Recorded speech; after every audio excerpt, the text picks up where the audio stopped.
నమస్కారం. ప్రభుత్వ పథకాల అప్డేట్స్ కోసం మన ఛానల్‌ని సబ్స్క్రైబ్ చేసుకొని రెడీగా ఉండండి. వీడియోస్ మాత్రం ఒక లైక్ అయితే చేయండి. ఇక వివరాలకెళ్తే సమగ్ర కుటుంబ సర్వే తర్వాత తెలంగాణలో ఫ్యామిలీ డిజిటల్ కార్డులు, రేషన్ కార్డులు, తర్వాత ఇందిరమ్మ ఇండ్లు మొదలైనటువంటి పథకాలను అమలు చేసే యోచనలో ప్రభుత్వం ఉన్నట్లు కనిపిస్తుంది. ప్రజలు కూడా అదే చర్చించుకుంటున్నారు.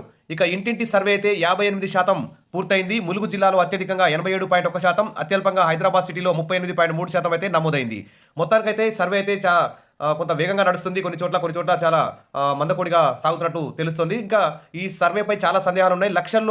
లక్షలాది ఇండ్లకు స్టిక్కరింగ్ అయితే వేయలేదు. మరి మా ఇండ్లకు స్టిక్కర్లు వేయలేదు, మాది సర్వే రాసుకుంటారా లేదా అని చెప్పి ఆ కుటుంబాల వారైతే, ఆ ఫ్యామిలీలు అయితే చాలా టెన్షన్తో ఉన్నారు. మరి ప్రభుత్వం అయితే స్టిక్కర్లు వేయకుండా కానీ ఖచ్చితంగా రాయించుకోవాలి అని చెప్పడం జరుగుతుంది. ఇక అదేవిధంగా హైదరాబాద్లో మరి ఒకే ఇంట్లో ఒక 5-6 ఫ్యామిలీలు రెంట్కుంటున్నాయి. కాబట్టి ఆ రెంట్కున్న ఫ్యామిలీల వివరాలను ఆ ఓనర్లు సర్వేలో రాసుకొని ఇవ్వడం. ఎందుకంటే మా ఇంట్లో రెంట్కుండి వాళ్ళ ఫ్యామిలీలు ఎలా రాస్తారు, మా ఓనర్షిప్ మరి మారిపోతుందేమో అని చెప్పేసి భయంతో రెంట్కున్న వారికి సర్వేలో అయితే వివరాలు రాయనివ్వట్లేదు ఓనర్లు. ఇదొక సమస్య ఉంది. ఇక మొత్తానికైతే 19వ తారీఖు లాస్ట్ డేట్ అని చెప్పారు సర్వేకి సంబంధించి. కానీ ఇంతవరకు కూడా మరి 58% పూర్తయింది. కాబట్టి ఇంకా 1 వీక్ ఎక్స్టెండ్ చేసే అవకాశం ఉంది. దాదాపు ఈ వారం మొత్తం కూడా ఈ ఇంటింటి సర్వే అయితే సాగుతుందని అనిపిస్తుంది. ఇంకా చూస్తే కుటుంబ సర్వేపై కనెక్ట్ సెంటర్ గాంధీ భవన్లో ఏర్పాటు చేసిన కాంగ్రెస్ పార్టీ నాయకులు, కార్యకర్తల సందేహాల నివృత్తే లక్ష్యం. పోస్టర్ ఆవిష్కరించిన మహేష్ కుమార్ గౌడ్ అంటూ ఇక్కడ ఒక నెంబర్ కూడా ఇవ్వడం జరిగింది. ఈ నెంబర్కి ఫోన్ చేసి కుటుంబ సర్వేకి సంబంధించిన ప్రతి డౌట్ని మీరు క్లారిఫై చేసుకోవచ్చు. ఇప్పుడైతే రోజు 2,000 మందికి డౌట్స్ క్లారిఫై చేస్తారు.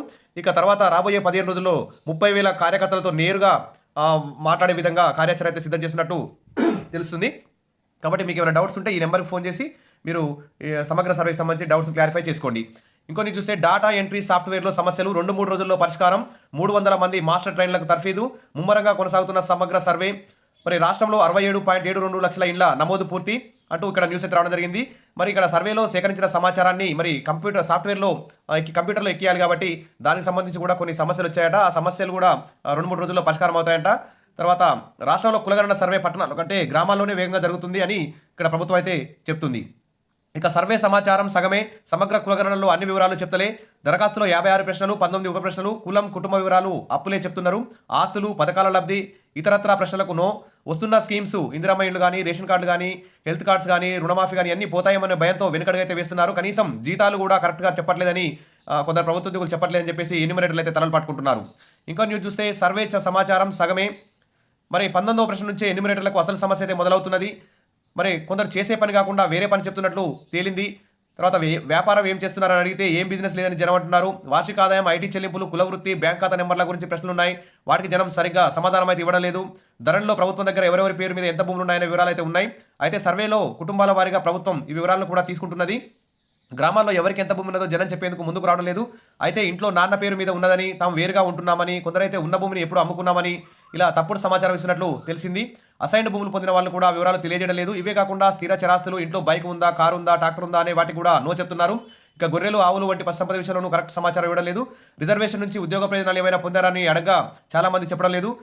గత 5 ఏళ్లలో ఎలాంటి పథకాల్లో లబ్ధి పొందారా అంటే 70% మంది లేదనే చెప్తున్నారు. ఇక ఆసరా పెన్షన్లు వస్తున్న వాళ్ళే ఆ విషయాన్ని అయితే చెప్తున్నారు.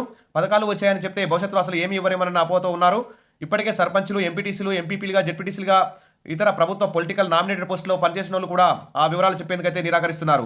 మరి ఎక్కడ ఎలాంటి సమస్యలు ఉన్నాయంటే కొన్ని ఏరియాలో ఇండ్లు కిరాయికి ఇచ్చిన ఓనర్లు అందులో ఉంటున్న ఫ్యామిలీ వివరాలు నమోదు చేయడానికి ఒప్పుకోవడం లేదు. తమ ఇంటి నెంబర్పై అద్దెకుంటున్న కుటుంబీకుల పేర్లు ఎంటర్ అయితే ఓనర్షిప్ మారుతుందని వారైతే అనుమానిస్తున్నారు.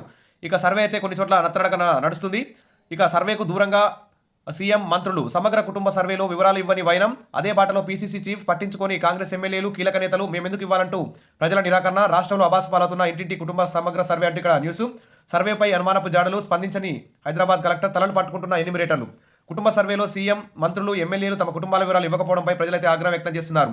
ప్రజలు తమ వివరాలు ఇవ్వాలని ఆదేశిస్తున్న వాళ్ళంతా ఎందుకు ఇవ్వడం లేదని ఎన్యూమరేటర్లకు ప్రశ్నల వర్షం కురిపిస్తున్నారు.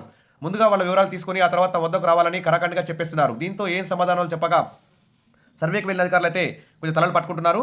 సరే, ఏది ఏమైనా ఈ సర్వే అయితే దాదాపు ఈ వారం రోజుల్లో పూర్తి అవకాశం ఉంది. స్టిక్కర్లు వేయని వారు కూడా వెంటనే పూర్తి చేసుకోండి. రెంట్కుండే వాళ్ళు కూడా మీ సమాచారాన్ని అయితే నమోదు చేయించుకోండి. ఓనర్ వాళ్ళకైతే ఎలాంటి ఇబ్బంది ఉండదని చెప్పేసి వాళ్ళకు క్లారిటీ ఇవ్వండి. ఇక మీకు ఏమైనా డౌట్స్ ఉంటే ఇక్కడ కాంగ్రెస్ పార్టీ వారు గాంధీ భవన్లో ఒక హెల్ప్ లైన్ సెంటర్ పెట్టారు. ఇక్కడ కనిపిస్తున్న 72890872 నెంబర్కి కాల్ చేసి మీ యొక్క డౌట్స్ని క్లారిఫై చేసుకోండి. ఎవరైనా పెళ్ళైన జంటలు విడివిడిగా రాయకపోతే అప్పుడు మీరు ఖచ్చితంగా ఈ కాల్ సెంటర్ కూడా ఫోన్ చేసి మీరు క్లారిటీ తీసుకొని మీరు రాయించుకోండి. Wish all the best. మరిన్ని అప్డేట్స్ కోసం మన ఛానల్ని ఫాలో అవుతుండండి. వీడియో మాత్రం ఒక లైక్ అయితే చేయండి. Thank you.